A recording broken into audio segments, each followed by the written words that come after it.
Welcome back. ഇന്ന് നമുക്കൊരു മുട്ടക്കറി ഉണ്ടാക്കിയാലോ? എന്തൊക്കെ ഇൻഗ്രീഡിയൻസ് വേണം നോക്കാം. ഇവിടെ ഞാൻ ഒരു 4 സവാള മീഡിയം ടൈപ്പ് എടുത്ത് അരിഞ്ഞ് വെച്ചിട്ടുണ്ട്. ഒരു തണ്ട് കറിവേപ്പില, 6 മുട്ട പുഴുങ്ങി തൊലി കളഞ്ഞ് എടുത്തിട്ടുണ്ട്. ഒരു തക്കാളി ചെറുതായി അരിഞ്ഞു വെച്ചു. Ginger garlic paste 1 teaspoon. ഇവിടെ ഒരു 3 ഏലക്ക പൊട്ടിച്ചത്, ഒരു 4 ഗ്രാമ്പൂ, 2 കഷ്ണം പട്ട, കുറച്ച് പെരിഞ്ജീരകം, ഒരു 1/4 ടീസ്പൂൺ മഞ്ഞൾപ്പൊടി, 1.5 ടീസ്പൂൺ മുളക് പൊടി, 4 ടീസ്പൂൺ മല്ലിപ്പൊടി. ചട്ടി ചൂടായിട്ടുണ്ട്. അതിലേക്ക് നമുക്ക് അല്പം വെളിച്ചെണ്ണ ഒഴിച്ച് കൊടുക്കാം.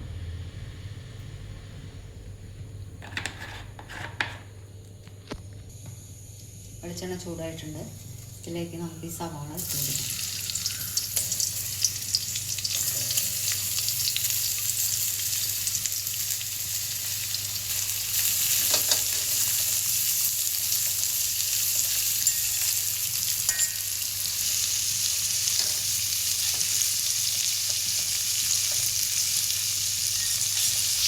സവാള ഒന്ന് വഴണ്ട് വരട്ടെ.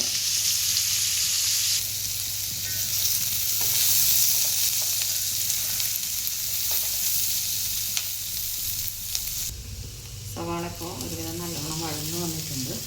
നമുക്ക് ഇതിലേക്ക് തക്കാളി ഇടാം.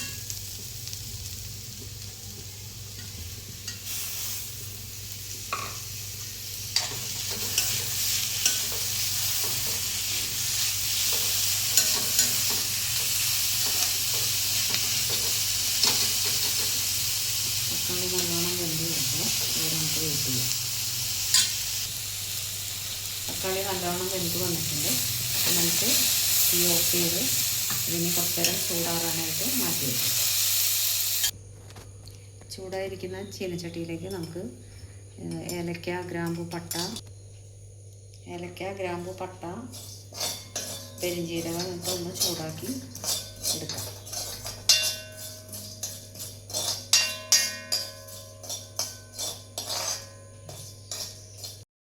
ചൂടാറിയിട്ടുണ്ട്. നമുക്കിത് മിക്സിയുടെ ജാറിലേക്ക് മാറ്റി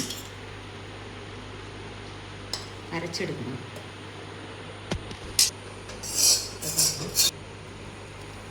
ചൂടാക്കി വെച്ചിരിക്കുന്ന പട്ട, ഗ്രാമ്പൂ, ഏലക്കയുടെ അതുകൂടി പെരിഞ്ജീരകം അതുകൂടി ഇതിലേക്ക് ഇട്ട് നല്ലവണ്ണം അരച്ച് കൊണ്ടുവരാം.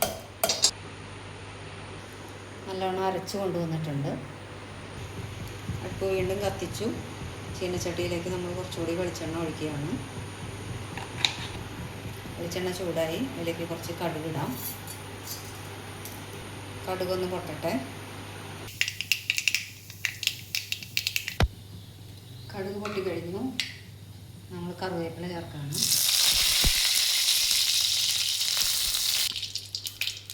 തീ കുറച്ച് വെച്ചു. നമുക്ക് പൊടികൾ ചേർക്കാം. മഞ്ഞൾപ്പൊടിയാണ് ആദ്യം ചേർക്കുന്നത്. മല്ലിപ്പൊടി ചേർക്കണം.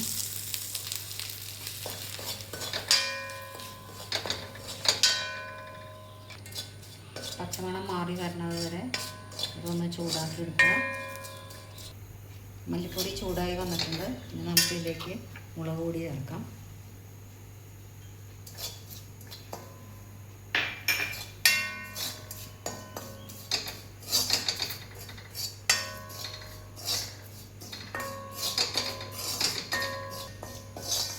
മുളക് പൊടി നല്ലോണം ചൂടായി വന്നു. ഇനി നമുക്ക് ഇതിലേക്ക് ജിഞ്ചർ ഗാർലിക് പേസ്റ്റ് ചേർക്കാം.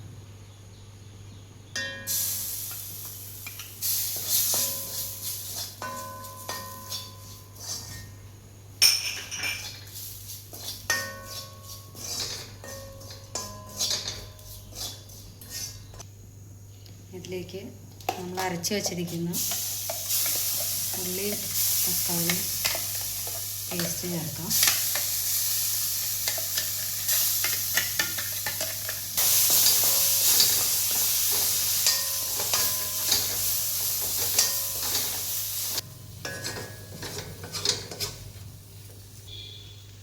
അരപ്പ് നല്ലോണം ചൂടായി.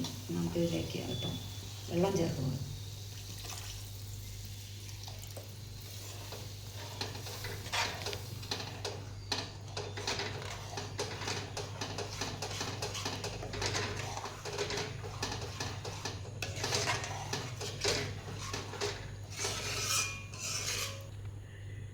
ഗ്രേവി നല്ല തിക്കായിട്ടിരിക്കുകയാണ്. നമുക്ക് അല്പം കൂടി വെള്ളം ചേർക്കാം.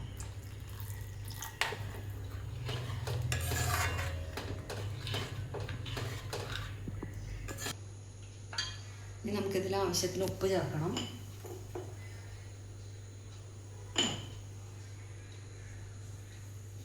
ഉപ്പ് അവരവരുടെ ടേസ്റ്റിനനുസരിച്ച് ചേർക്കുക. ഈ ഗ്രേവി നല്ലോണം തിളച്ച് വരട്ടെ.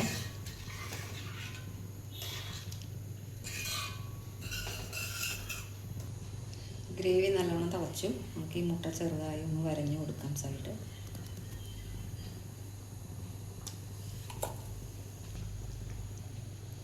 മുട്ട ചെറുതായി വരഞ്ഞ് ഗ്രേവിയിലേക്ക് ഇടാം.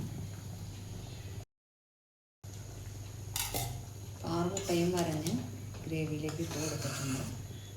ഇത് ചെറുതായി നമുക്കൊന്ന് അടച്ച് വയ്ക്കാം. നമുക്കിതൊന്ന് അടച്ച് വയ്ക്കാം.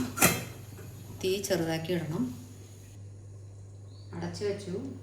2 മിനിറ്റ് ഒന്ന് ആവി കയറട്ടെ. എന്നിട്ട് നമുക്ക് ഓഫ് ചെയ്യാം. 2 മിനിറ്റ് കഴിഞ്ഞു. സ്വാദിഷ്ടമായ മുട്ടക്കറി റെഡി. എല്ലാവരും ഒന്ന് ട്രൈ ചെയ്ത് നോക്കണേ. ഇത് പുട്ടിൻ്റെ കൂടെയോ പൊറോട്ടയുടെ കൂടെയോ അപ്പത്തിൻ്റെ കൂടെയോ ഏതിൻ്റെ കൂടെ വേണമെങ്കിലും നമുക്ക് കഴിക്കാവുന്നതാണ്.